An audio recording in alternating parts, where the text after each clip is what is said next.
Hey folks, we are on the 30th floor of the Times Tower building. There's a new sheriff in town at the Kenya Revenue Authority, the new chairman, Ndiritu Muriithi. We want to have a conversation about his agenda for the authority as well as the overall tax landscape in this economy. Chairman, karibu sana. Thank you. And congratulations on the job. Well, thank you very much indeed. Chairman, for those of us who have been following your work, you have very strong views around on-source revenue. And I am reliably informed, names withheld, that it is that profile that landed you this job. Is that the case? Is OSR the reason for my appointment? Perhaps so, because while governor in Laikipia, I did get some acclaim for improving on-source revenue, not by increasing the rate, but by increasing the number of people who saw the base. Since then, I've been advising counties, and I have 7 who are my clients. But I've also ventured further afield. I've had some assignments in Malawi, in Sri Lanka, around this same question of resource mobilization and public finance management. So I do think that my experience has something to do with it. Yeah. And yes. All right. Year in, year out, Chairman, we have conversations. In some panels, I'm actually with you around the question of widening the tax base. Perennial headache. How do we navigate this question? I have seen the 9th corporate plan of the Revenue Authority, quite ambitious in terms of the active taxpayers being targeted within the horizon. What are your immediate steps around this? Well, I'll say three-pronged. Again, if you look at the corporate plan, we want to be more customer-focused. We want to embrace our customer better, understand our customer better, respond to our customers' needs better. We want to simplify. So whatever the tax might be, we must simplify the process by which the customer engages and is able then to pay. And to do so, we have to rely very strongly on technology. And you may have had also, if you've looked at the corporate plan, but elsewhere, that we are in the middle of a digital transformation effort so that we use that technology to help us reach our customers better, to serve them better, to make it more effective and efficient for them and less costly for them to engage with us and to pay taxes. Okay. Now that you have ventured to talk about tech, at the Taxpayers' Day in 2024, the President did indicate that the Revenue Authority was going to work with a consortium around tech capabilities. We haven't received any much color around this consortium. Who are the parties to it? What is their mandate in detail? Could you give us some insight? Well, maybe you're talking about Gava Connect, and I think we've seen it also with other, efforts within government to use tech. And let me just give you an example of what we on our side as KRA are doing. That historically, you connected to our systems, like we say, point to point. And we are now opening it up so that even those who are developing tech can do so with ease.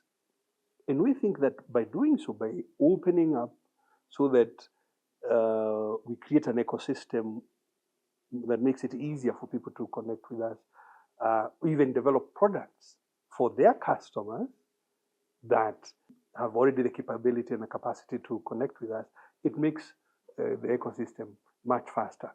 An example you could use, for example, is the way mobile payment providers create API that allows just about everybody in the ecosystem to connect to them, because it's by doing so that you actually make it easier for for customers. We have a variety of at least 3 in pilot stage. I don't want to steal the thunder and perhaps seem to be taking things to the market before before the unveil moment. Before the unveil moment. But I want to tell you, we do have at least 3 separate under pilot, generally about to conclude piloting, and I think our customers will love it, that we truly are thinking about how do we make it easier for you as a client. Perhaps I give you an example of something that is already, a couple of things that are already going on. Now, take e-teams, and I know our customers, some of them have said, we're struggling with it, but ultimately, it is going to make it easier. As that system settles, is going to make it easier for clients to file returns. In fact, it will make it cost effective for them to do. Do we have an example? Look at what happened with betting companies. That once we sorted out the technology, then the number of people they needed to do calculations on excise, to make their returns, so it is very, very cost effective for them. Granted, as we began, they were still mamas, and that's what you expect. When you introduce a new technology, there could be issues. Now, for us, as KRA, being customer focused, is having teams inside here that are providing virtual training to our clients continuously, so that we help our clients, understand these new technologies, but also, a very strong customer service in call center type activity, so that we are responding to our customers' queries and walking them through the areas where they have difficulties. Okay. We have been in sessions with you where you have expressed the view that the challenge that we experience from a revenue generation side stems right from the top. And by the top, I mean the National Treasury, in the sense that the targets that KRA is then cascaded down are not realistic. The position you now hold is such that I don't think there will be much wiggle room in terms of these targets that you can push back. It is you to implement as an implementing agency. How do you feel now that the shoe is on your foot, considering the views we have seen around this subject? Well, perhaps because I've come from the political side of things, I should say that it's always easier to criticize than to innovate. Yeah. Having said that, 2-3 points on these targets. First, KRA, we have incredible depth of data and analytical capability. So although we are an implementing agency, we do and are called upon all the time to provide input into the policy conversation. And that is a contribution that we hope to enhance moving forward. So analyzing trends, analyzing data deeply, and pulling out insights from that data that help improve the policy decision. One area I can give you an example. Think about what we call tax expenditure. So forgone taxes that are forgone because we have made a policy decision to support a sector or try and motivate certain activity in the economy. Now, of course, once the policy measure is made, we implement it, but we must always, of course, go back to check, is the desired outcome being seen, are the desired benefits coming out? So we have analytical capacity and we do so. Number 2, to say, even though we have on a number of occasions missed targets, if you look at last financial year, for example, yes, we missed the target, but if you compare year on year, the number grew by 11%. So, and we must commend the teams here that are doing it. Targets in any environment There must be targets because it's what creates a performance culture. So we can't run away from targets. But as I have said before, there is also a case to be made like this. We focus too much on the revenue side.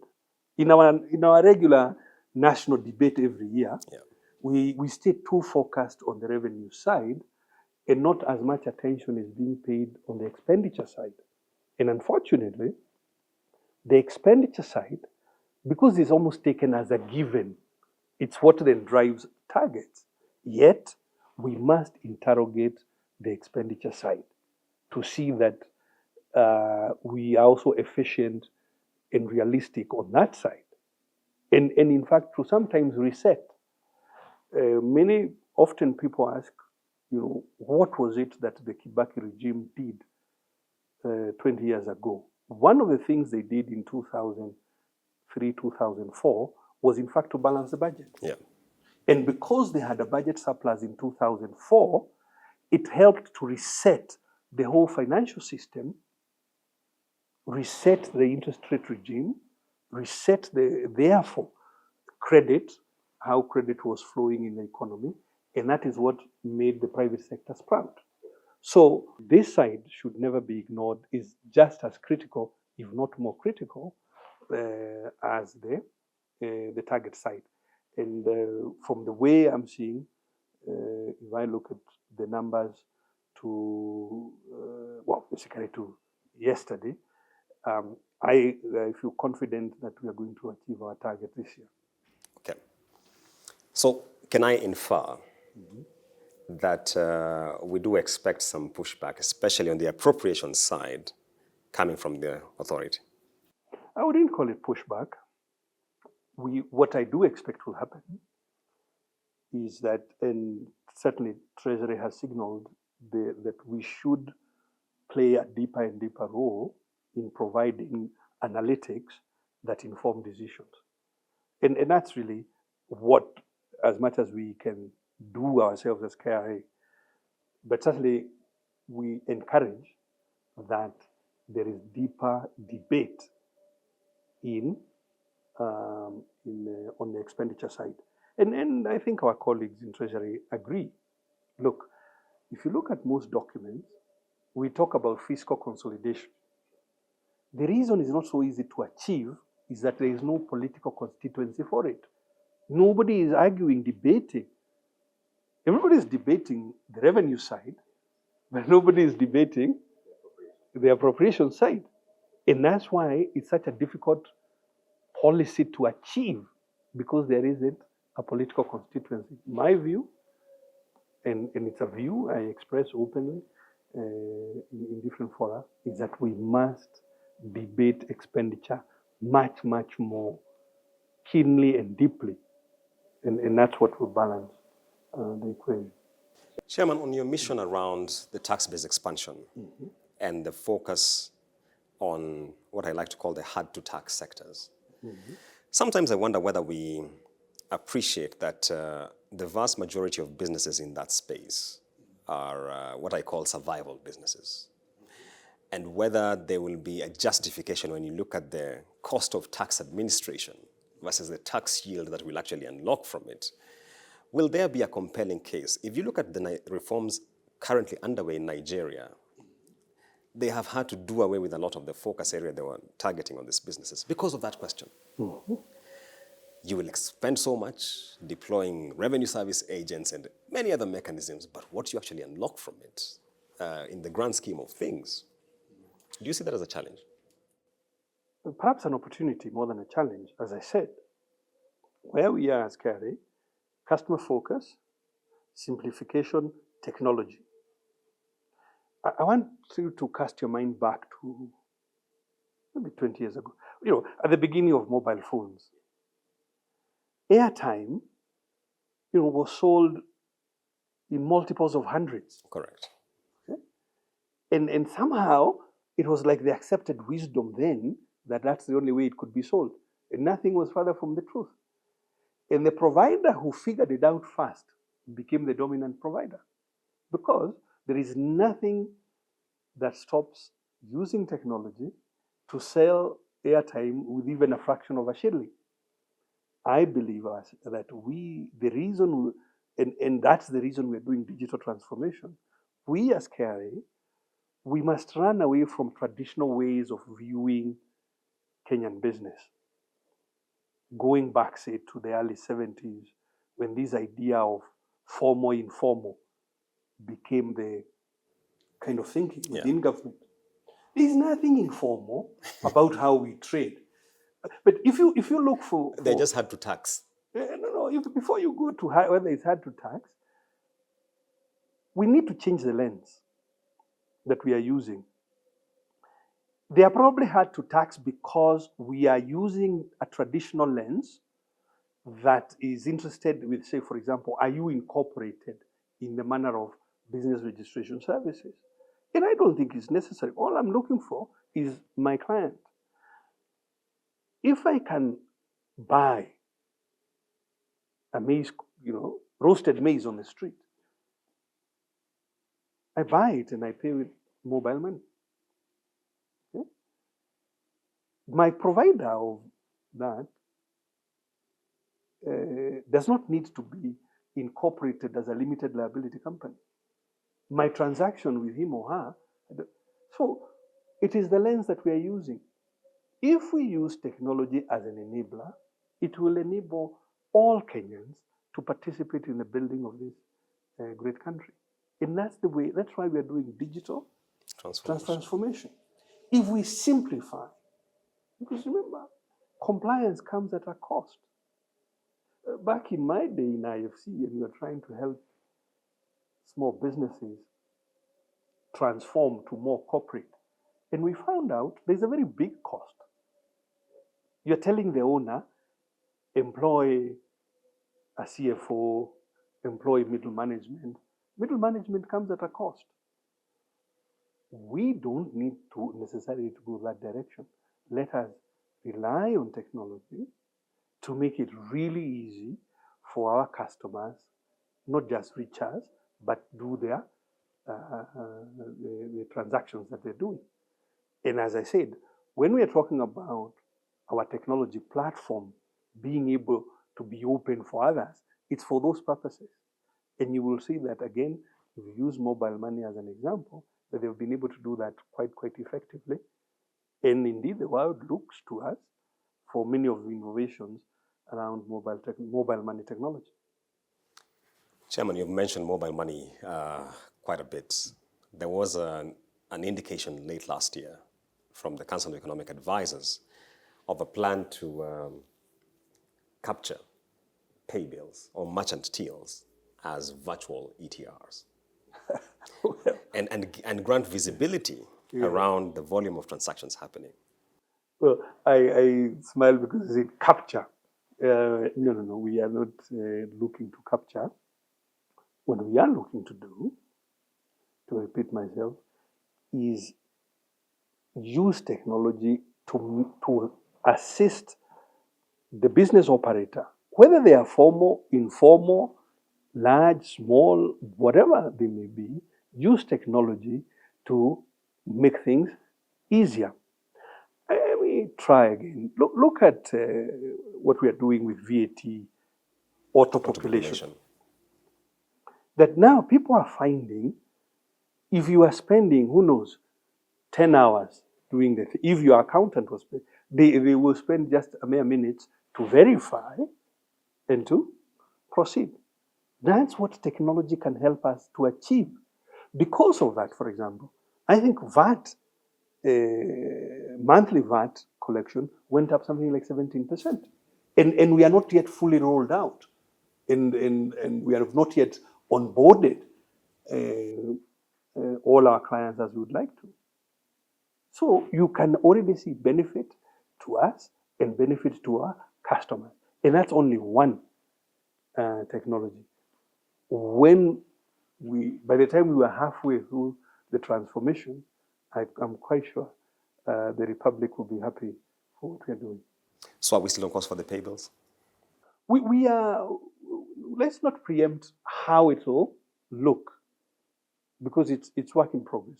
But what we really should say more and more to the Republic you can expect more and more reliance on technology from us.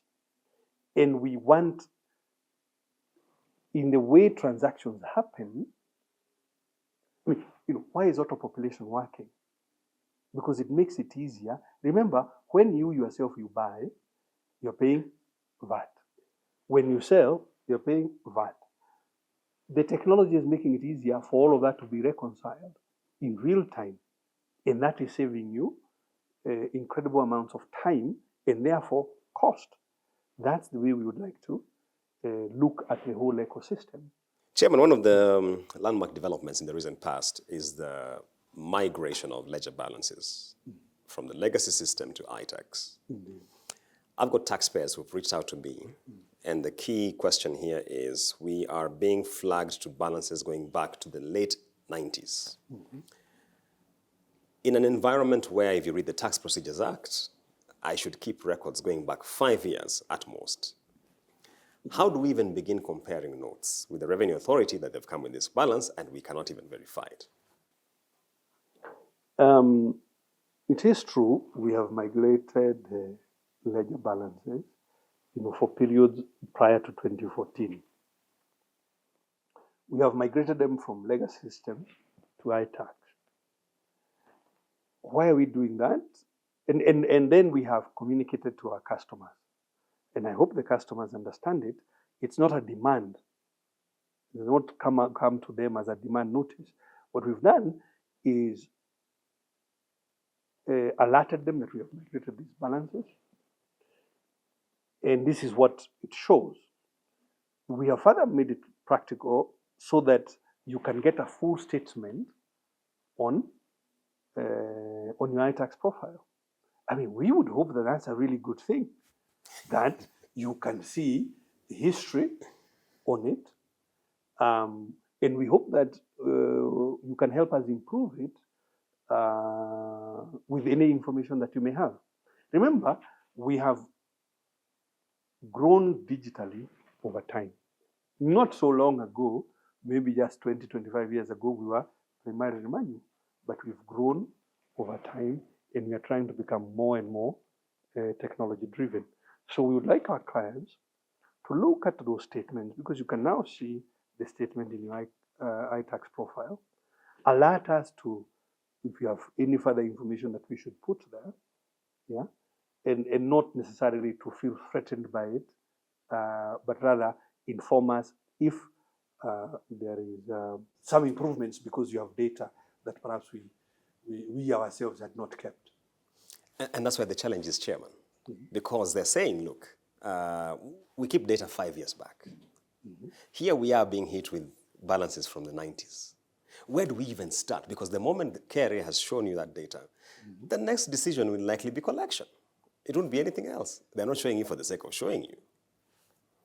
Well, it's not, well, you are right, it's not for the sake of showing, but the way to interact with that data really is, and I know you've said the statutory period where, in a sense, you are required to keep data is 5 years. I don't think the expectation is that once 5 years goes by, you throw away the data. What I would expect, practically the practice, is that you probably archive the data so that you can use it. And it is useful data for both clients and ourselves. You're on record, Chairman, saying that at a more now broader level, that the idea of a finance bill every year needs rethink. I'm curious as to how far you have advanced this conversation, especially now given the position that you hold here. Oh, not me. I think this is the position of government. The whole idea of the national tax policy was to create predictability. That's the whole idea of it. And we have already adopted the national tax policy. The whole idea of a medium-term revenue strategy, again, is to create predictability. So it's not a Ndiritu Muriithi idea. Maybe it's just that I verbalized something that people hadn't necessarily internalized. That what it will mean is that we will move away from annual changes, because it is the annual changes that create unpredictability. So it's not just my position. That's actually the formal position of government. We have created a national tax policy. We've created a medium-term revenue strategy. Therefore, the measures themselves, as we craft them, need to conform to that time horizon, not every year. We also, of course, and I alluded to it earlier when I talked about tax expenditure, we need to be able to make up our minds. You have seen in some of the measures, we reverse too soon. So we put you as zero rated, then after a while we take you to exempt, then after a while we take you back to zero rated, and we create confusion. So the measures themselves, the policy measures, will need then to be, to conform with the planning horizon, and to be less changes in them, so that then you have created the predictability. And it is possible. It is very possible, and to your point, it is captured in the National Tax Policy and the MTRS. The only challenge that we see here is, like the MTRS indicates, that tax laws should be in place for about 5 years. The implementation matrix now has a lag, because what we were expecting to see in FY 24-25, a lot of it has not materialized, whether it is the VAT rate and VAT threshold, whether it is this issue of finance bill every year. So I'm just curious as to how soon, in your own sense, we should have this in place. Well, in my own sense, and I really do hope our treasury bosses and the rest of the system will move faster, albeit that it requires quite a bit of work, technical work, so that measures are then framed to conform with that time period. So it is work in progress. My own contribution to the conversation internally is for it to move even faster, because it is in doing so that we solve even things like attractiveness to investment. Because one of the things we are often criticized for is unpredictability in the policy environment. It so happens that this year marks 30 years since the Revenue Authority was, should I say, established or hived off from the National Treasury, from the departments that existed. When you look back, what would you say have been some of the key successes of the Revenue Authority? What have been the challenging areas, and how do you intend to address those? Well, I would say we certainly have moved towards technology. And I think that's a great thing, that we have moved towards technology. We do come under some criticism that, do we have too many systems internally here that then can create some difficulties, particularly if they are not talking to each other? And I think we are guilty there, that we need fewer systems that operate seamlessly, that talk to each other, and have a common platform, API type platform, that our clients then are able to integrate with us. So I would say we did well to embrace technology, but perhaps we did it in a traditional way, where different teams would then, so you end up with a multiplicity of systems, and we're not always talking to each other. Now, our current transformation effort is to move from that to fewer systems that are seamlessly working. I know some people have misinterpreted that as though we are looking for one system. That's not what we're looking for. It is that we want fewer systems that deliver more functionality, and we want those systems to operate in a seamless, integrated manner, and overall, our ecosystem to be able to create the widest possible prospects of integration from customers, from service providers, and so on. Chairman, it looks like you're headed for some systems rationalization, or should I say optimization. I'm curious as to where you are in particular seeing some redundancies. If you could give us some flavor around that. No, you see, already we have old legacy systems that I hope the market already knows. We packed them. Like the one that used to be well known was Simba. That perhaps explained our logo. But so the legacy systems are already basically in archive. But even the active systems need to be, they need to be less, and core systems that then have the different functionalities. On the people side, I mean, that's really not, we want to give our management a free hand to look at how do we organize our people to deliver on the strategy that we have agreed with management. I don't really expect dramatic change, say, for example, in the number of people. Nonetheless, that is for management to execute. Our job as board is to agree strategy with management and then to agree with them an overall structure that that is able to deliver that strategy.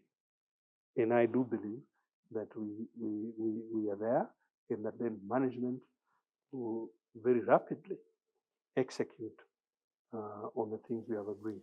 You mentioned the tax amnesty. Yes. And one of the rejigs that we saw in the amnesty when we went to the public participation in the tax laws amendments was the change in the base period from December 31st, 22 to December 31st, 23. And many of us have grappled in our minds with whether that change in the base period materially changes the target that was envisioned via this extension. Initially, the indication was 30 billion shillings. As I said, I know it's a question for management, but would you have any insight? We have collected. I would estimate about 1.92 billion already in January. And I want to say to Kenyans, please take advantage of it. I mean, look, if you had fallen behind, just come forward. But let me answer your question. So the target remains 30 billion. It was partially informed by our experience of the previous amnesty. Now, unless I've misunderstood your question, the thing is, at that time when we were doing amnesty, we're talking for periods up to, so all the periods prior up to December 20. Now, because time has moved, we're saying for all the periods prior up to December 31st, 2023. So we certainly believe, I mean, I would be interested to customer feedback, but we believe it's a good thing. Because it is a good thing. It's a fantastic thing. Yeah. So if your question is, should we not expect to raise more from it? I mean, we, as board, are pushing hard management that we would like to see as many Kenyans benefit from it. Anybody who has had, difficulty historically, use it. If you fell behind, use it. And also, come early in the program, because we can agree a payment plan. Chairman, my final question. If you look at the MTRS, the implementation metrics, in the last finance bill, we should have seen adjustments in the pay bands. You sit in a place where I'm sure you're privy to this kind of conversations. Should we be hopeful? As we look into Finance Bill 25. Yes. Let me start by saying 2024-25, that process really was quite traumatic for the Republic, wasn't it? It was very traumatic for the Republic. But perhaps it is the wake-up call to reform this the way we are already moving. We should be hopeful. I don't want to preempt the framers, because my teams here, as I said, inform that decision, input that decision. Still, that decision is our colleagues at Treasury. So I don't want to sort of preempt the work going on. What I do expect, certainly, as chair of board, is that we are beginning to move the way we are saying that the measures need to be for longer period, and we need even where maybe we make a mistake, we better live with the mistake. This one of moving, and I gave you the example of zero exempt, Yes. zero exempt. Excise is another one. I mean, it's just, we need, even if we make a mistake, we better be willing to live with it. But that means the analysis leading to the decision better be really solid so that we make less mistakes and we therefore eliminate the need for reversal. Chairman, unfortunately, we have to close it at that. Okay. Thank you so much for your time. It is my pleasure. We have been having a conversation with the chairman of the Kenya Revenue Authority, that is former governor of Laikipia County, Ndiritu Muriithi, on a raft of issues: his agenda for the authority, the policy environment, the medium-term revenue strategy. We have touched as well on the tax policy, including the conversation around the migration of ledger balances. We shall keep tabs on these issues to bring you the latest as it unfolds.